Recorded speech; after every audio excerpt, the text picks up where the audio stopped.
Hi Year 5, I hope you're all okay. Happy Friday, it's the last lesson of our working week. So our lesson today is going to focus on relative clauses.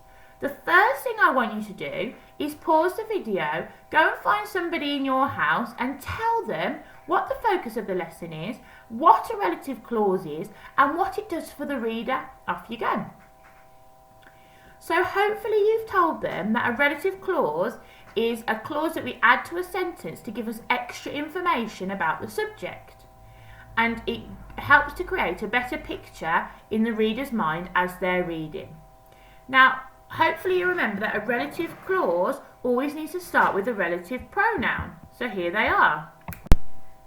So we've got who, which, that, whose, and whom. So hopefully you remember these from literacy, and especially 5AH because we've got them on our literacy learning wall, haven't we? So the words that we're going to be focusing on today, we're going to be using the pronoun who and the pronoun which.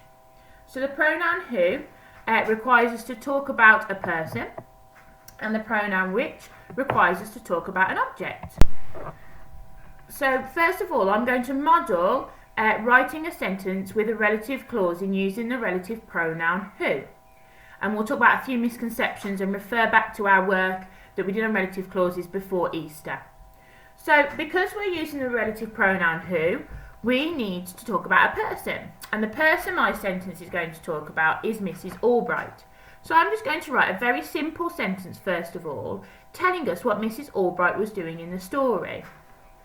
So Mrs. Albright, remember, because it's a name and she's very important, we need to make sure that Mrs. and Albright have both got capital letters. So Mrs. Albright was marking books.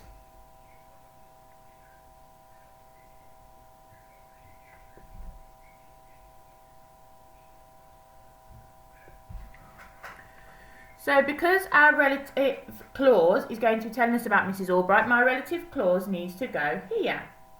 Okay, so Mrs. Albright, give me some more information, was marking books. Now I'm going to rewrite this sentence with the relative clause in. So Mrs. Albright, don't forget those capital letters for a name.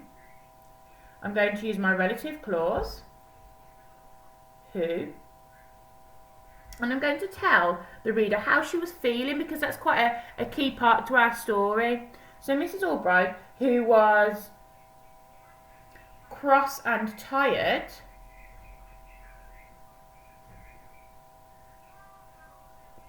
was marking books.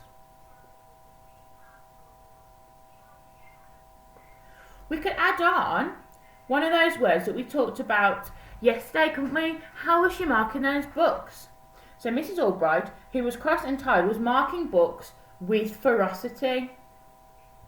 That'd be a great challenge, wouldn't it, to add in some of the words that we used yesterday.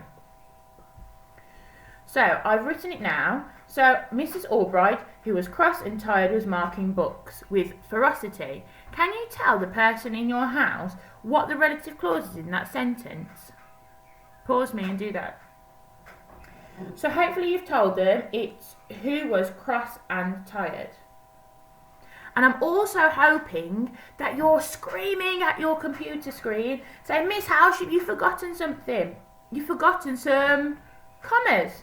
So remember, our commas need to go around the relative clause. So Mrs. Albright, comma, who was cross and tired, comma, was marking books with ferocity. So when we did our relative clause work before Easter, a lot of you were forgetting these commas. We were either putting a comma before or after, but not many of you did a comma before and after. So you've got to remember that's really important. When you're writing a relative clause, we need a comma before and a comma after to separate it from the main clause. So I have posted 3 simple sentences on our Purple Mash blogs. Your task now is to head over there and can you write 3 sentences where you've added a relative clause to those simple sentences using the pronoun who, first of all. Right, go and do that, write it on a piece of paper and then come back and we'll carry on. Hello, I hope you've written some brilliant sentences that include the pronoun who. We're now going to move on to the pronoun which. So remember, when we use the pronoun which, we tend to talk about an object. And the object I'm going to talk about first of all in my simple sentence is the desks. Because when we're in a classroom, there's always desks, isn't there? So my simple sentence is the desks were covered in board games. Remember again, past tense, because it's already happened.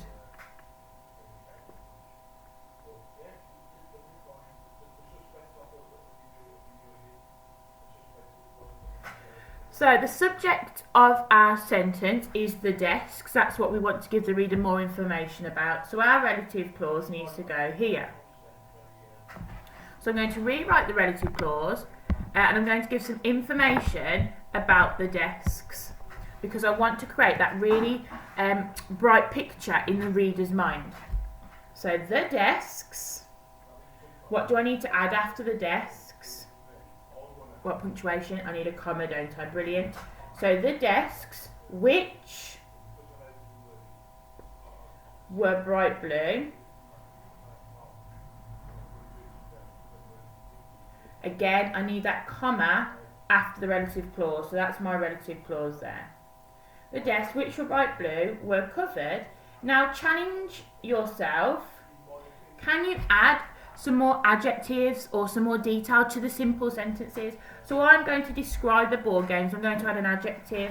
The desks, which were bright blue, were covered in, and I think those board games have been there for a long time, dusty board games. And remember, we always need a full stop at the end.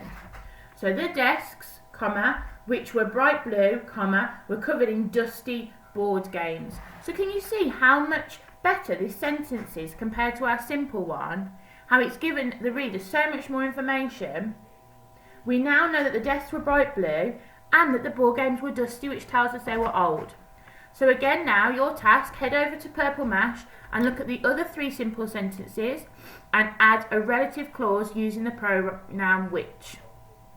Also remember to challenge yourselves. Can you add any more detail to the simple sentence, like adjectives, adverbs, that kind of thing?